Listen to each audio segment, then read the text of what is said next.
At Watkins Glen, it's not merely racing, it's dancing.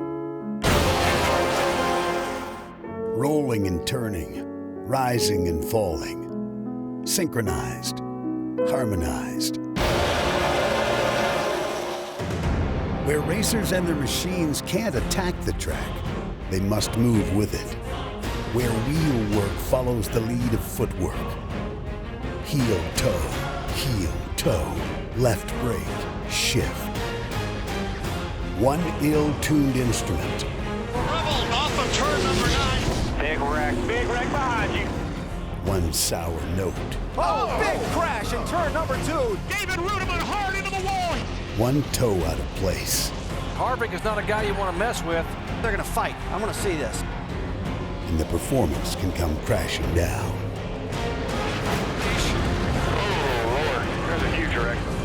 The chase clock is ticking toward midnight. The ballroom is beginning to empty. It's win now, or be asked to leave the floor.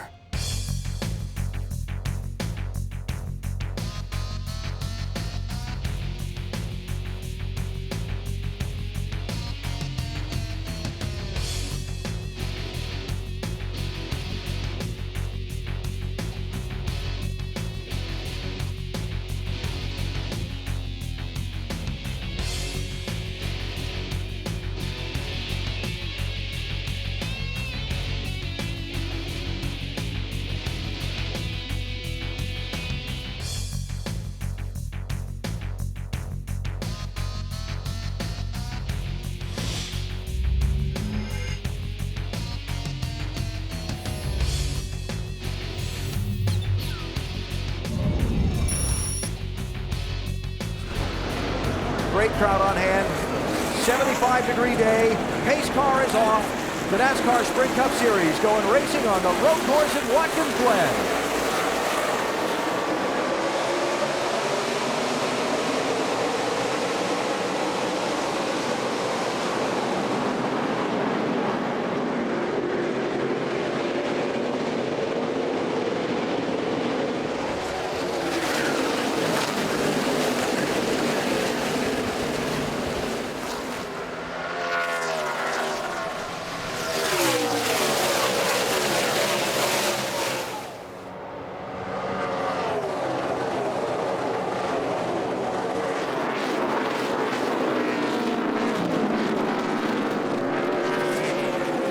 Interloop for the first time. Another one of those great passing opportunities, but great trouble opportunities. Yeah, there's a lot of risk and reward in trying to outbrake someone into that interloop part. Kyle Busch wasted no time getting himself off to a good start here. And one thing I did see there is a lot of give and take getting into turn 1 and up into the interloop. Turn 6, one of the few left-handers in a lap, then the hard right-hand turn 7 to complete a lap at the Glen. Yeah, see a new patch of concrete there as you enter that turn 7. Most of the drivers say it's not giving them too much trouble now.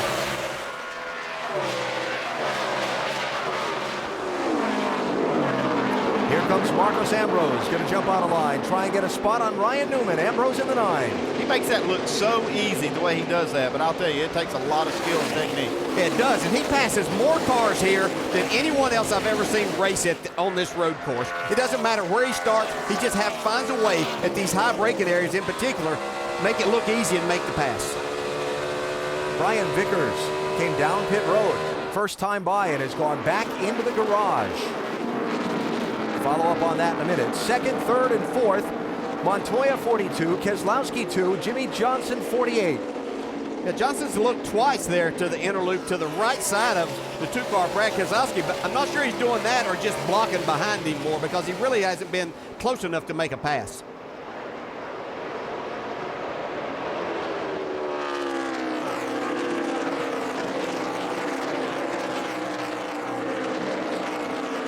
Well, you get a good look at how the start has sorted out and the cars have shuffled into line. Let's get an update on what's happened to Brian Vickers, Doc. Well, crew chief Rodney Childers said 2 words to me. He said, Doc, blew up. Man. That basically sums it up. Boy, that's a bummer to have an engine problem this early. knocked right out. Makes you wonder if there was a missed shift there somewhere, possibly to create something this early. I can tell you that this kind of racing is the hardest it can be on equipment. Engines, drivetrains, brake, everything you can think of. This kind of racing is very hard on equipment. Still watching that fight for second behind Kyle Busch. And can't stress enough, call this the super speedway of road courses, how fast they're going around here between those barriers and into some of those heavy braking zones. We saw in qualifying yesterday cars at this part of the racetrack braking for that inner loop 182 miles an hour. Yeah, and you're doing that as you get ready to approach that, where you're having to check your mirror and look in front if you're trying to make a pass or just trying to make a block from behind, knowing they can come from either side. So that's just what makes this so difficult. You see Dale Jr. take a look there too, trying to get around Michael McDowell. That's for 12th place. McDowell in the 98, Jr. in the 88. And the 78 right there too. Yeah, Michael McDowell with a great qualifying effort there yesterday. For the Phil Parsons racing team. McDowell considered an excellent road racer. Here's Regan Smith, New York native, that Furniture Row car, 78. Followed underneath McDowell by Greg Biffle in the 16. Yeah, I saw Greg Biffle and talked to him a little bit this morning. He was really happy with his car in race runs. He said, I got a little bit loose qualifying, but he felt like that he could work his way to the front here today. Carl Edwards followed him through. Carl Edwards did such a good job yesterday. I mean, just a masterful job of driving to get that win. I'm not sure he had the best car, but he came back to the start-finish line first at the end of it. So while we look at how things have sorted out here, Andy, let's just mention again, in last year's race, there was almost a non-stop parade of cars on pit road for that first green flag stop, starting at lap 4. Yeah, I mean, sometimes the strategy can get really confusing if you try to keep up with everyone, because there's going to be quite a few different ones that maybe are planning on making an extra pit stop. Some are going to try to divide it up evenly, and some that can actually go a lot farther on fuel than others. And you can tune these things to get better mileage, give up a little power. I've heard as much as 40 horsepower you can give up and gain a lot of fuel mileage. So you just don't know exactly how teams have them tuned. You see right there an example, Marcus Ambrose, and because of his reputation, dove down into one, got out of Jimmy Johnson's mirror sight, and Jimmy actually gave him room when Ambrose probably wasn't there. Johnson's going to hold the spot right now. That's a tricky part of the racetrack to try and make a pass in up through the S's, high speed, uphill, narrow. That's just a smart move on Johnson's part, because it's still early, and he might end up just giving the spot to Ambrose if he feels like he's going to have to play defense every corner. But when you're so good at that, and that's what your reputation is, you have to respect that, thinking that more than likely that driver, and in this case Ambrose, has probably stuck his nose in there because he is very capable of making that happen. Up what they call the short chute, even though it's the middle of the 3 in length on the racetrack. Still, you carry a lot of speed there. You downshift into this left-hander turn 6, so you're carrying a lot of speed. You have to match the RPMs. You don't want to get wheel hopping into that corner either. Ambrose setting him up for a run down the hill to 1. Kyle Busch leading, Juan Pablo Montoya second. Montoya started on pole. Kyle started on the outside of the front row, but on the brake on the initial start, running up the hill into the S's, it was Kyle who squeezed by Montoya and cut himself out front.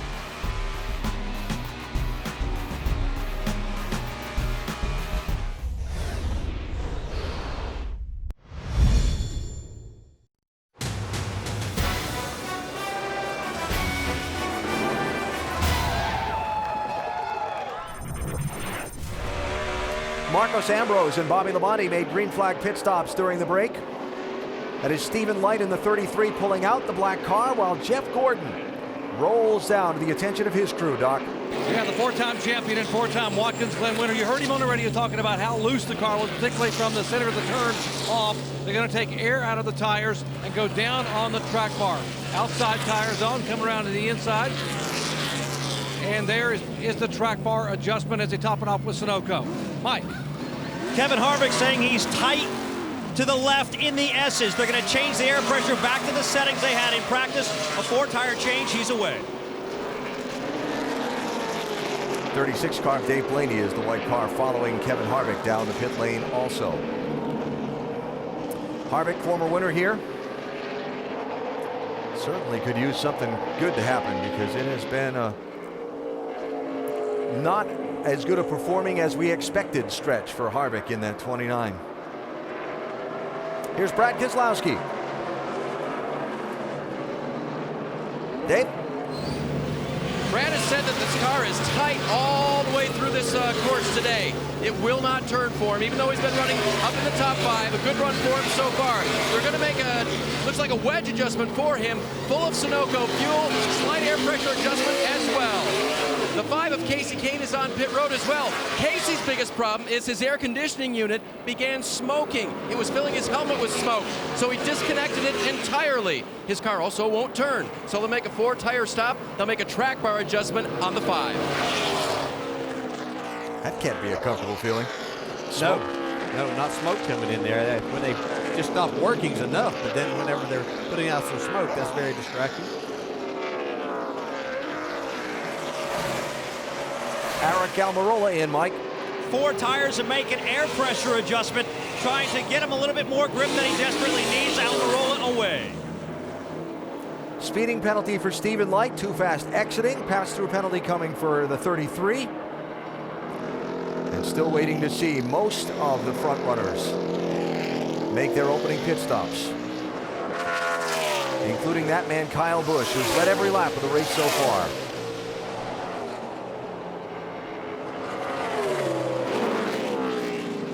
Been watching some of the lap times and seeing how much these new tires are worth, watching Jimmy Johnson's lap times versus Kyle's. He was losing about a half a second a lap to the 18 before he pitted. Now he's gaining that much and maybe just a little more, maybe about 7/10 of a lap on the new tires.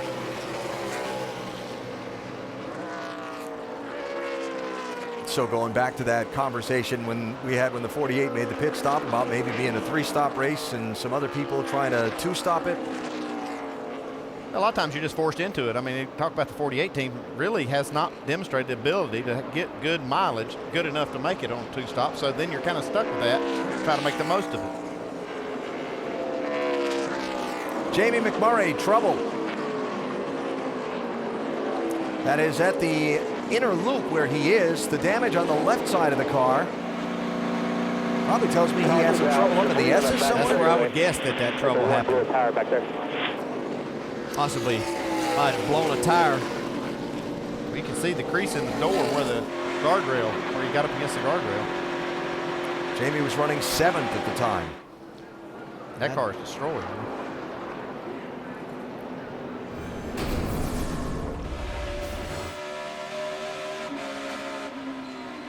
By 2. There's nowhere good for that tire to blow, but that's one of the worst spots. We just wrecked.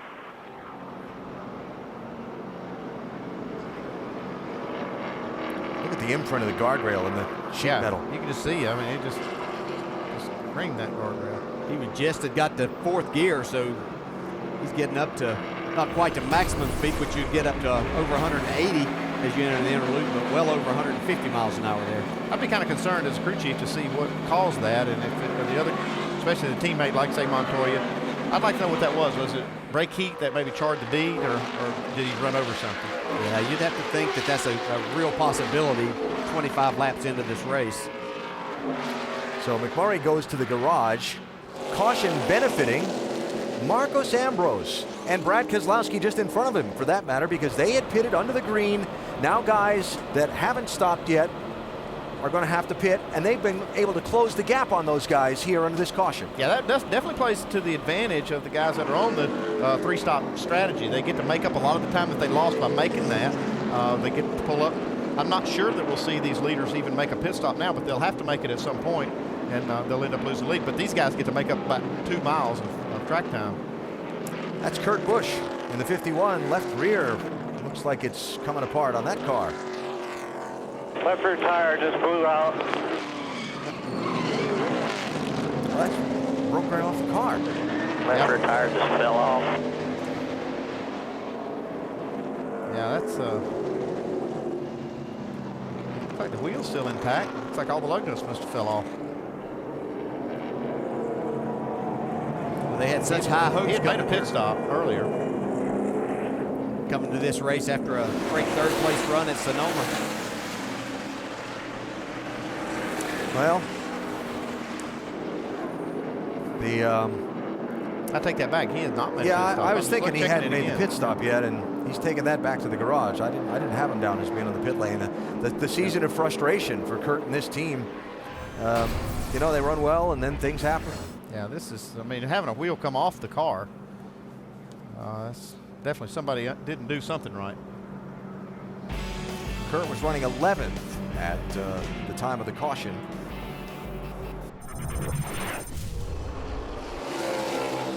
There is the race for the lead. Brad Keselowski in the 2, being dogged by Marcos Ambrose in the 9. Johnson in 3rd, Truex, Kyle Busch, Carl Edwards, Kevin Harvick, Dale Jr. running in 8th. Clint Boyer, our in-race reporter, running 9th, but reporting a problem on that machine. Mike? Yeah, Alan, all was smooth until moments ago when he radioed in saying he's got problems with his brakes. The pedal awfully squishy. Said he went all the way to the floor at one point and had nothing. So very much a concern there for the 15. Yeah, that's a concern. Yeah, because that's not going to get better throughout this day. So it may be a situation they may have to come in, get some fluid in this, and bleed the brakes, which is going to take a while. Yeah, they may end up having to change calipers and all. We're not even halfway. Boyer running just ahead of Jeff Gordon, who's lost a handful of positions in the last few laps. That 24 car not to his liking. Now hang tough, bud. Oh, we are junk, man. We are absolute junk. Yeah, lost a lot of spots here in this run. I don't know what's wrong. We heard he was loose earlier. Thought maybe we saw a little fender damage, but he is, I'll go along with that. He is kind of junk right now. Yeah, we know some of these other cars, they got tires on that last caution, have a little fresher tires, but it's not like he had a lot of laps on his. But the back of that group there, you can see Tony Stewart, he's been on the move since the restart. He started 25th on lap 30. It's up 12 spots now. Yes, sir. Who said you couldn't pass on a road course? Not Tony. No. Tony and Marcus Ambrose as we go for the lead.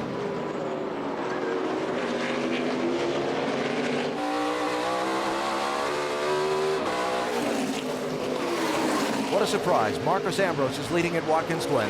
Yeah, I'm not a bit surprised he's leading, but I'm not sure that he doesn't have to make 2 more pit stops. And I'm almost certain that the 2 car will only have to make 1 more. So probably a good move by Keselowski just to let him go if he's putting too much pressure on him. While Ambrose is out in front, Juan Pablo Montoya, who started in front, is in the garage, Vince. In fact, problems for both the Ganassi cars, both in the left front portion of the car. How about yours, Juan? Exactly what was the issue with that situation? I think it was the lower control arm. You know, everybody in the starting Chevy has been doing an amazing job. You know, got the last 2 poles, and you know, I did think we had a car to win today. I ride behind Kyle. We kind of bugged down out of the start, and Kyle got us, but I rode behind him all the run, and we got a good pit stop and got ahead of him, and it was looking really good. Everything like it was going according to plan, and the car started getting really tight, and also when I hit a curb and the car went completely left on me. So You try to get back out? I think so. We're trying to fix the score a little bit of points. You know, it's been, I think it's like been like my 5th DNF if we don't finish, so it's been a tough year. Alan? It has been a tough year, and Montoya, one of several back in the garage area as Watkins Glen has taken its early toll. We're just shy of halfway. I just want to mention, by way of full disclosure, I know there's only a 30% chance of scattered showers today, but as we look at the radar west of the racetrack, there are a couple of those scattered showers. We'll keep an eye on it and hope it scatters away. Marcos Ambrose leading at Watkins Glen.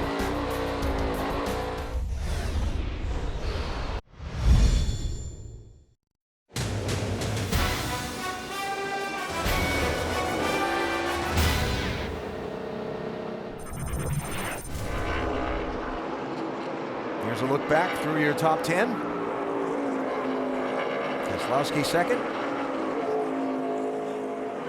Johnson third. Kyle's up to 4th. Harvick, Edwards Jr., and Clint Boyer racing there with Tony Stewart for that 10th spot. And we reported on some brake problems a little while ago. Any update, Mike? It seems like the situation has stabilized a little bit. The brakes have not completely gone away yet, but there are signs that they're invading. Meanwhile, Boyer just trying to keep his head up, and Brian Patty encouraging him. If you can sneak a little rear brake to it to help you out, do what you can. You're doing a really good job. Still clear by 7. Great pace. You and the 20, it's fine, dude. Just keep doing what you're doing. You're clear by 20 out back. Great pace. 12-7, same out front. I just walked up on top of the pit box and spoke with Brian Patty, asking him what he thought the problem was. His opinion is he just got them too hot. They're going to pull some tape from the brake ducting. Next pit stop, Doc. And you saw Tony Stewart make that pass. Tony has now gained 3 positions in about a lap and a half. Why? Because you heard Alan say a moment ago, and actually Steve Addington told his driver, said, hey, Tony, we got some rain about 20 minutes out. I want to hustle a little bit. So now Tony on the move. Now hustling he has to after a penalty on his pit stop when they carried the fuel can out of the pit box that sent Tony Stewart back to 25th. He's now up to 9th spot. Well, he saddled up and rode that thing to the front, didn't he? Wow.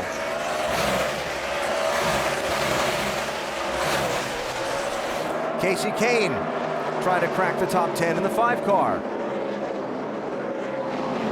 Yeah, most drivers will consider this a little easier track to drive than the other road course at Sonoma. Casey kind of favors it the opposite way, and it's, of course, he's won out there, and that makes a big difference of what you do. But I talked to him the other day. He felt like his car was decent. He said, I think we definitely are a top 10 car. If we play the right strategy, get a break, we could get in the top 5. How about this 5 car, Dave? He was one of the interesting stories of the morning. If you were walking around the garage area, the welder and the grinder on the 5 car, they found at the rear of the car where the track bar mounts to the truck arm, there were some things they didn't like, some little fractures, and they were reinforcing. Kenny says it's stronger than when we started the weekend, but they want to do some reinforcing for him. It's been running great since that pit stop. They made some adjustments, made it better for Casey. That's one of the weaker links in that suspension is that track bar mounting system. You go back and forth, you work it back and forth, and you go over all these curves. It makes it really bad. Here comes Ambrose, Mike.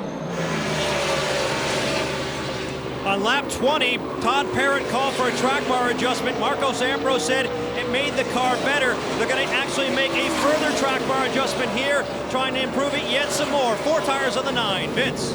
Jimmy Johnson tied into 2, loose everywhere else. A 4-tire change, a track bar adjustment. Kevin Harvick saying he's tight in the S's. That's been the case throughout the course of the day. They'll make an air pressure adjustment, taking a little bit of air out of the front tires and a 4-tire change for Harvick.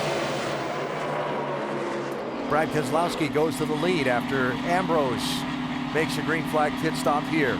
Yeah, we're going to see the 2 car, if he's on that 2-stop strategy, which I firmly believe he is, he'll have to go about 14 more laps. About 10 laps, actually. He probably have to go 10 to 14 more laps before he can make it. Dave Blaney is off the racetrack. They had a rear end housing wobbling around in that car, like maybe they'd broken the track bar. Jeff Burton appears to be slow, and there is Kyle Busch running in second, and the gap up to Brad Keselowski, the race leader.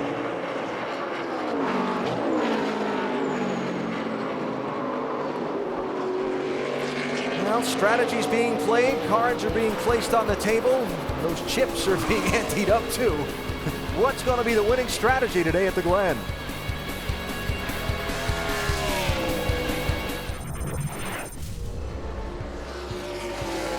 Keselowski getting it done by 4.8 seconds over Kyle Busch, with Martin Truex Jr., Carl Edwards, and now Tony Stewart rounding out the top 5. Marcos Ambrose is back in 14th. He's made his second pit stop already. Hearing Brad Keselowski in that 2, maybe hanging a right turn onto the pit lane right now. No, not this lap.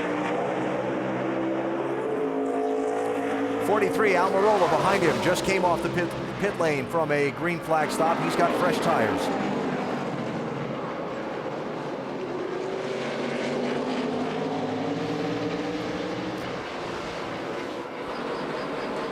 Tony Stewart. Remember that first pit stop didn't go so well. So Doc, they'll be needing to make this one clean and quick. Absolutely. Big Jeff Goose Patterson is the gas man here. And if you jerk a gasket out of his hand, you've done something. So we'll watch and see what can happen. Tony said the car a little bit loose on the right-hand turn. They're going to be very close to making it on field. In fact, they may need a half a dozen yellow flag laps to be able to make it from here to checker flag. Inside tires going out. Now Goose got the gas can in. The can is out, and the smoke is gone. All right, Doc, and while we keep an eye on the leader coming up to the opening to pit lane again, we'll tell you that Joey Logano and Juan Pablo Montoya have come back onto the track from the garage area. Jeff Burton has gone to the garage area. And here's your leader, headed for pit road. 40 miles an hour, the pit road speed limit. A penalty now would be devastating. And again, a clean and quick stop, the order of the day for Penske Racing and Brad Keselowski, Dave. And Alan, he shouldn't need much in the way of adjustments. He's been pretty happy with it. He said it was lacking a little bit of forward bite and a little bit of turn. But he said also that he saved his team 3 or 4 laps of fuel while on the track. That helped him back away from the lap 60 pit and pit sooner. Now I think we're going to call it 56 or 57. He'll get a track car adjustment with that. Mike? Clint Bowyer on pit road now as the team goes to work on that car. Remember the brake problem they were experiencing. They pull some tape. You can see it right there from the ducting trying to cool it off. Vince? The 88 of Dale Jr. just leaving his pit box after a 4-tire change and air pressure adjustment, trying to tighten him up. There's Greg Biffle, Doc. Yep, Greg said I'm loose both ways. They're going to put the air pressure back where it was. Going to go down on the track bar a little bit. 4 tires fuel. They might be able to make the checker from here. Down on the way, flawless pit stop. Oh no, is Truex out of gas? Well, it sure looks like it. That's about the worst place you could possibly be out. Caution for oil, possibly from this 11 car. Well, I'm going to not say possibly anymore. Yeah, that's a blown engine for sure. You see fire under the hood or under the car. And Denny Hamlin's nightmare at Watkins Glen of the last few years continues. Well, he's not had any luck here, has he? I'll tell you, this is a huge break, though, for Brad Keselowski, just making that pit stop before this yellow. When a couple of cars that look to be on the 2-stop strategy, Kyle Busch and Carl Edwards, still out there, though.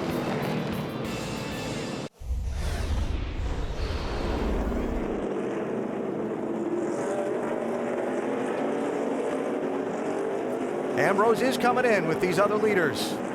Vince? Well, Kyle Busch was just getting ready to come in when that yellow came. No changes on the car, just 4 tires and fuel. They're hoping that that yellow didn't cost them. Mike? There was some concern in the 22 camp that they might not have enough fuel to even make it down pit road. They were that close. They'll gas it up. They'll make a chassis adjustment because it's been tight, especially in the carousel and a 4-tire change for Hornish. James. Carl Edwards was worried about the very same thing, whether or not he'd have fire in the hole. Right now, he does. The car is working. Wedge adjustment tight in the right-handers right now. Doc. Jeff Gordon just apologized to the crew, guys. He said, guys, I'm so sorry. I'm doing the best I can. We just don't have any grip. Alan said, we got to fix it. So they decided to come in, and they're going to add a spring rubber in the rear, top it off with fuel, Sunoco fuel, 4 tires. They got to help him get some grip getting up off the corner.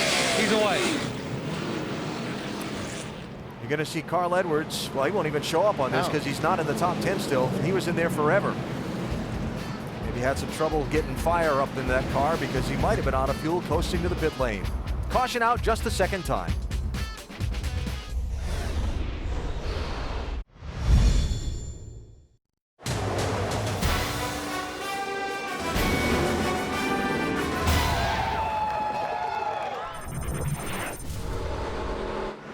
Just add Greg Biffle to the list of guys who pitted under the yellow. Kyle Busch is going to be 6th on the restart. Yeah, and I'm watching this 15 car, Clint Bowyer. He's had brake issues. What's going to happen on this restart as they go down into turn 1?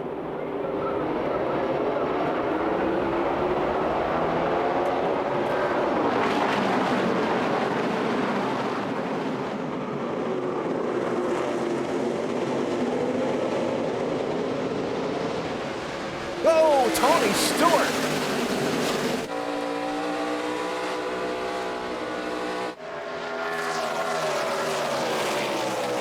Marcus Ambrose in that 9 car knows that right now he's got to make up as much as he can with these fresh tires on this restart, get as many cars as he can to get himself back in position to win. Tony Stewart with a bold move by Clint Bowyer there, getting into the inner loop.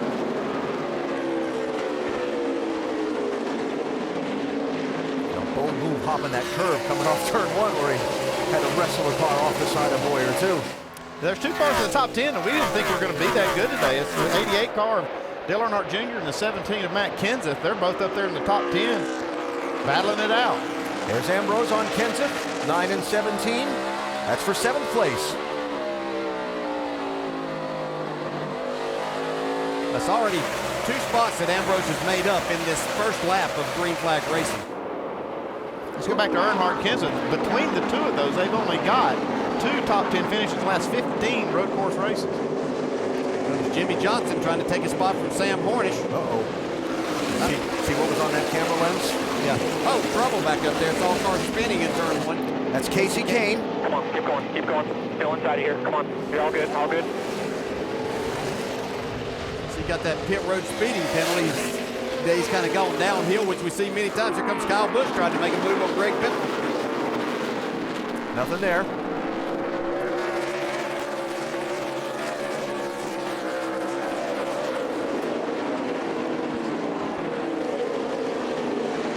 Again, I mentioned a 30% chance of a scattered shower. The forecast for the period of the race today, but there are some showers on the radar. We just keep hoping they scatter elsewhere. Marcus Ambrose after another spot. Yeah, another one of those just perfect moves that only he and a couple others can make as they go into that turn 6. Just you don't even see it. Looks like they're making a huge effort of outbraking them, but they make it look so smooth and make the pass.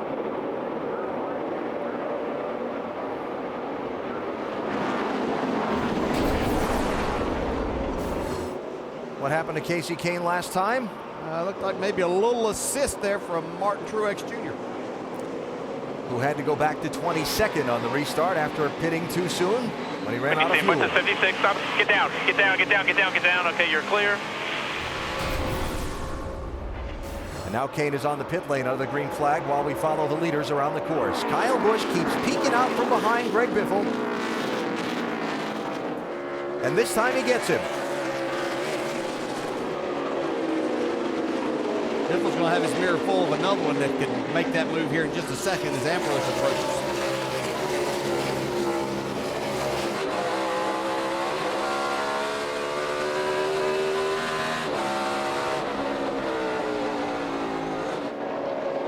Caution out, Jason Leffler. And that's got a stream of liquid behind it.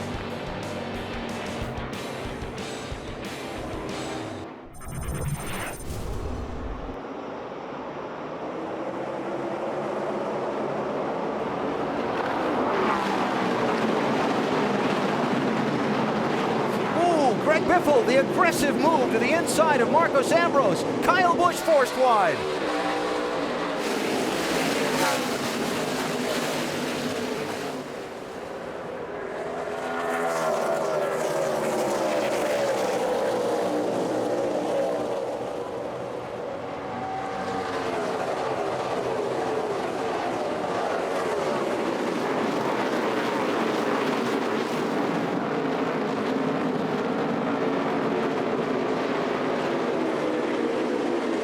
Ambrose and Kyle Busch, 4th place. As they continue to run over these curves, that little bit of moisture that we had there makes this curb and rubber strips even slicker. So as they try to maneuver over this, we might see some guys get out of shape. Right in this section is where we saw most of the moisture when it did briefly rain during that caution. Looks like the track's good though. Well, those things are painted too, so that makes it even worse yet. Ambrose with the move. Big dive to the inside. He's going to try and get 2 of them at once. That's incredible. He got 2 cars in 1 corner. I think Boyer has more of a problem than what they were talking about a minute ago, because he didn't get down in that corner very hard at all. Ambrose to 3rd. Key moment right there when he passed Kyle Busch.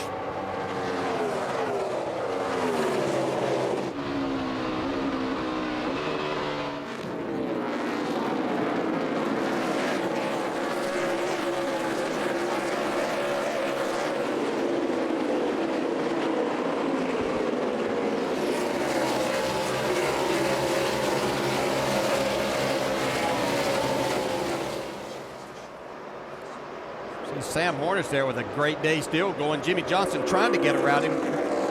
That 8th spot. I'm impressed with Matt Kenseth. He's in front of Sam Hornish, just having a really good day. I said what he needed to do today was just be basically invisible, try to take advantage of maybe other people having problems, but man, he's part of the mix.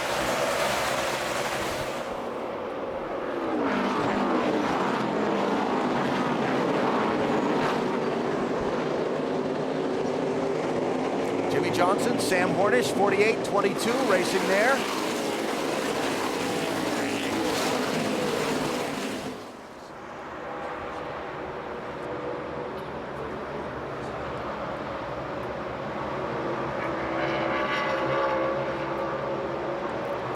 Now Dale Jr. in the mix for that spot. Dale Jr. there in the 88 trying to make a move with Sam Hornish. Also had a solid day. Regan Smith, it's a little bit off course. Ryan Newman trying to take advantage. Yeah, it's hard to do that. They're so narrow through that particular section, you can't really get side by side. It's like Regan Smith would gather back up as they exit that interval. And that whole group on camera gives me a second to catch up on a few things. Smith spent a long time on pit road earlier in the race when they had to repair the front splitter on that car. Ryan Newman, remember, pitted just as we went green on a restart earlier. Oh, Tony Stewart goes for a spin into the inside wall at pit entry. Caution is out. Question is, did he get some help?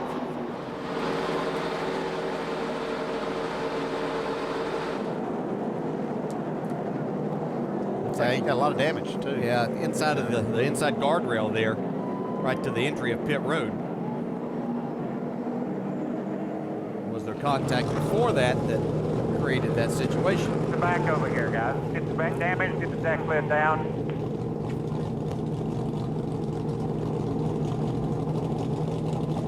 Spoiler bin up. Yep, pull it out.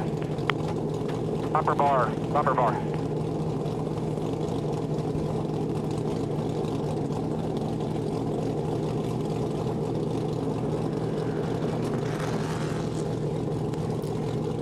Bear bond on them. They got a lot of time. They can work on this car for a couple of minutes before the caution car gets back around. So Tony was second, Marcos Ambrose was third. No, he just lost it.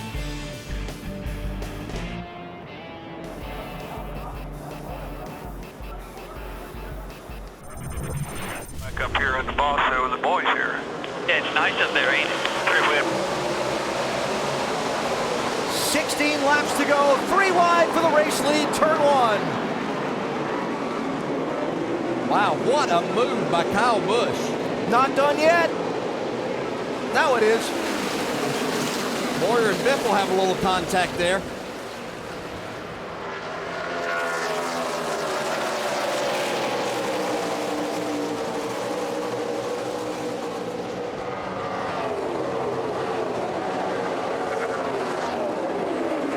And Tony Stewart getting aggressive with that damaged car back in the back.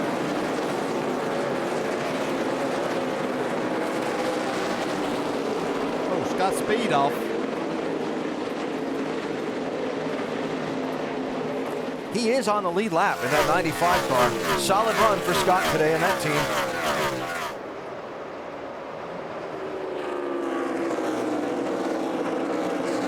Truex making a big move on Dale Jr. to take a spot away. They're trying to. Here comes Jr. back. That's 11th place.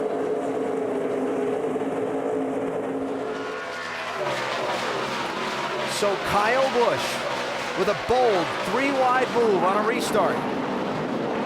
With 16 laps to go, gets out in front after being squeezed back a couple of spots earlier on the last restart by a bold move from Marcos Ambrose. And Dale Jr. and Martin Truex still arguing over that spot. Jr. finally able to come back out front with that. Speaking of the Kyle Busch deal, I don't know that we've seen anybody be able to get up to speed quicker than what Kyle Busch does on restarts, whether he's leading or back in the pack. I don't know what you do to defend against it either. What could Keselowski do there different to try to keep the lead? I mean, it's almost like he was defenseless to that move.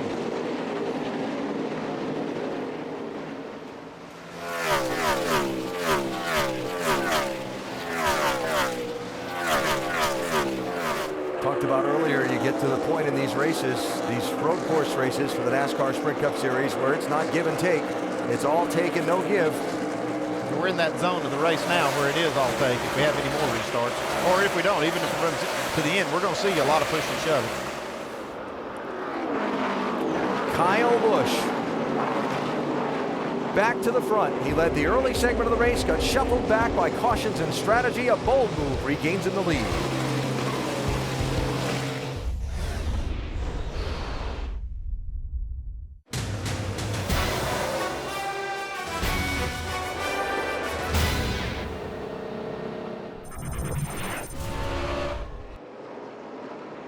And after falling back off these front two for a few laps, here comes Marcos Ambrose in the 9, back up to make it a three-way fight. Yeah, I can see Keselowski get loose right there on that left-hander. Oh, speaking of loose. Little See if he tries to outbrake him right here, though. Ambrose is great at this. Oh, little wheel hop. Tight squeeze. Kyle Busch is loving what he's seeing there. Oh, Ambrose not able to take it. Keselowski slips a little. This is going to get out of hand quick. There wasn't much doubt what was going to happen right there if he could make it through the corner. Clear behind him. And he does. There you go.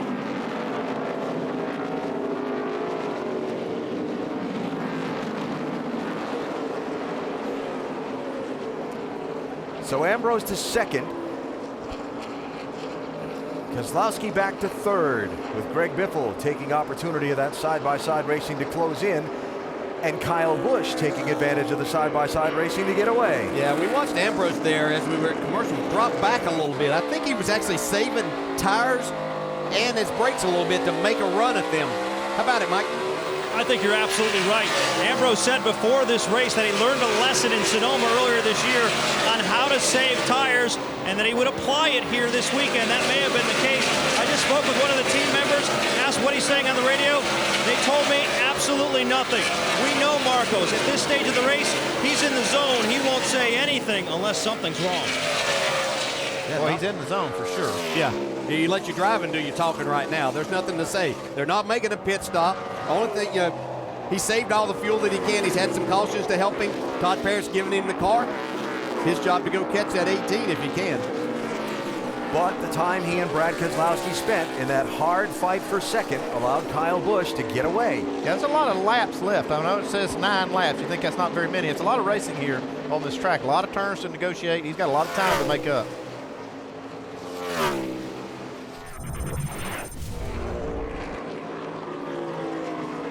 Kyle Busch got the lead on the initial start. He was on the outside of the front row. Got ahead of Juan Pablo Montoya in turn 1, led the opening run of the race, but Joe Nemechek slow.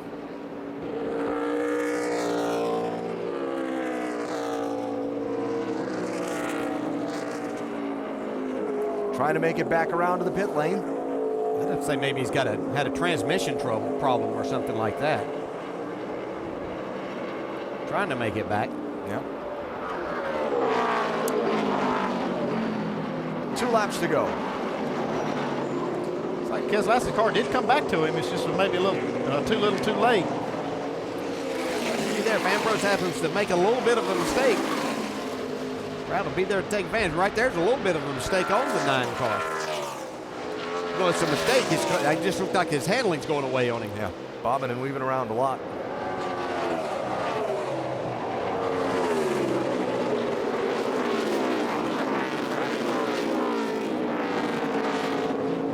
Lap and a half to go. Keselowski aggressively after Ambrose. Here he goes for second. Well, he's got position on him in the right place.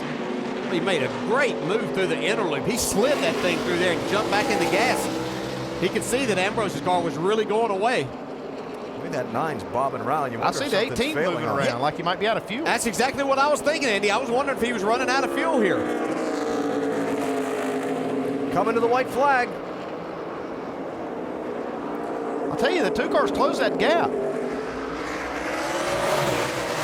don't know if he is that or if he thinks he might have a flat tire or something like that. He's really moving the car around. It doesn't look very stable right now. 1 lap to go. Kyle Busch, defensive line into turn 1. There's something wrong with the 18. Now Ambrose trying to get second from Keselowski while he tries to get the lead from Kyle. Contact in the S's. It's right, Scott. Dangerous spot on the track for Kyle to be sideways. Looks like he gets off to the guardrail. No caution yet. Here's the race for the lead. Keselowski's got damage on the left front. Is the tire going to make it all the way around?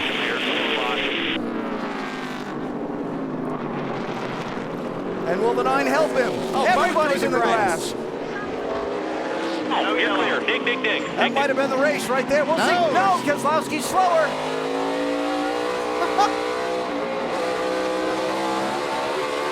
Keselowski's got a problem.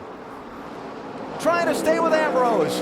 2 final corners. Do they use the bumpers? A nudge, a push. Can Ambrose save it? To the checkered flag. Who gets here first? Clear, clear. Ambrose, 9. Keselowski, 2. Final corner. Marcos Ambrose is going to win at Watkins Glen in a remarkable last lap turn of events. Winner of the NASCAR Sprint Cup Series, baby. Woo! Jeff Gordon in the wall. That's off the final corner.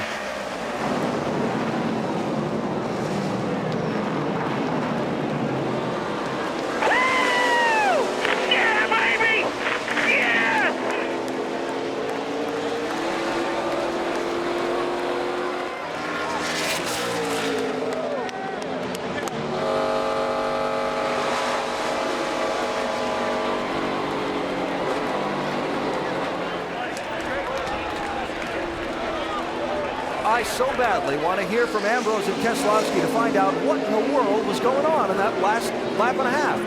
Everybody, what happened to Kyle Busch's car? That was a year's worth of excitement in 2.45 miles. Incredible. It's almost like the 2 car would go and then stop and then go, and it's almost like it was out of fuel, but he's still running.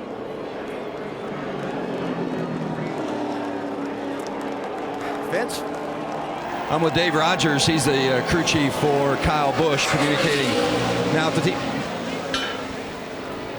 Dave, what happened with Kyle's car? Well, the 47 broke. You see him, he just went by smoking. He broke. He let oil down all over the track. And we just got caught in the oil and allowed the 2 car to get to us. Then 2 car raced us the way he raced us. So good car. Kyle did a great effort. Really proud of everyone on this M&M's Toyota Camry team. We're fast. They know we're here, but we didn't get the job done today. So there was nothing wrong with the 18 car. He just got in the oil of the 47. No, there's oil all over the racetrack, and it's just hard to go. Thanks, Dave. Alan? Well, that explains a lot right there. There's probably oil all the way around the track, and that's why we couldn't figure out exactly what was going on. So Marcos Ambrose with the first ever last lap pass for the win at Watkins Glen.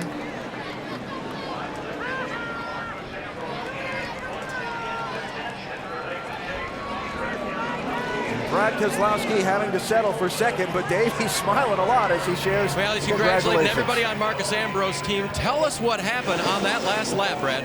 18 was leaking fluid, something fierce. And the track had no grip at all. And when I caught him, he had leaked really bad into 1 and missed the corner because he was slipping his own oil.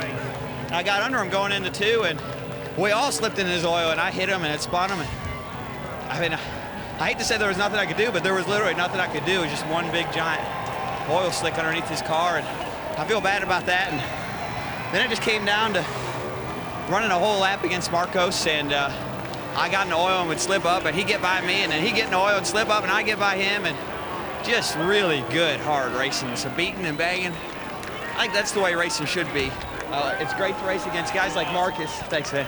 It's great to race against guys like Marcos that you can rub on, lean on, and they don't lose their cool and just intentionally wreck you. That's what racing's supposed to be right there. A good driver with a little bit of bumping and rubbing, but none of that intentional wrecking BS. Marcos is a class act. That's the way racing should be.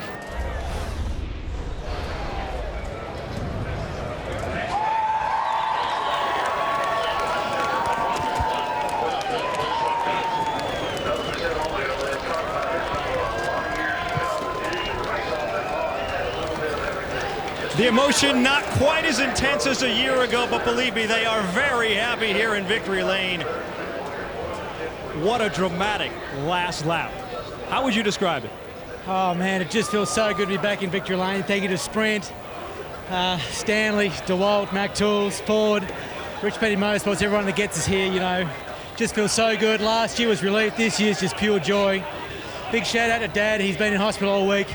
I wish I could be there for you, but I hope it makes you feel better, and just pumping my team, pumping Todd Parrott, and just a great day. What about that last lap? How were you able to take advantage of the 18's misfortune and bring this car to victory lane again? Well, I was the first one to slip on the oil and let Brad past, and it was just getting worse and worse, and you could tell the car was staying out there because, you know, the oil was moving around the racetrack, and you just take your chances, you know. You got to commit at that point of the race, and bad luck to Kyle. Great racing, though, with Kyle and Brad. I mean, they're the two best guys to race with, just awesome fun, and that's the way racing should be. And we got the number 9 Stanley Ford in victory lane. With 3 laps to go, though, the 2 got by you. It seemed like it was slipping out of reach. What were your thoughts then? Yeah, I just burned everything up. You know, our strategy was to do 3 stops. All of a sudden, that caution came out. We had to pit, and we came out in 9th or 10th or something, and I just used the stuff up coming through, and you just got to take Lady Luck when she strikes, and it was our day. Congratulations. Thank you.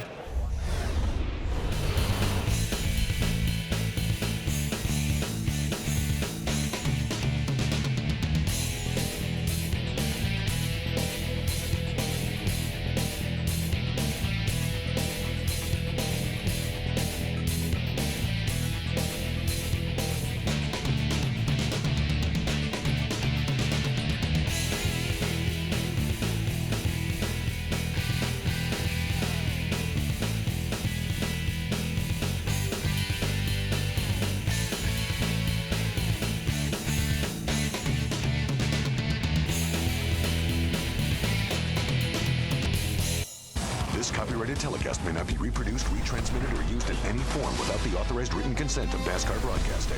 NASCAR would like to thank all of our loyal fans for your continued support, and we hope you enjoyed today's broadcast.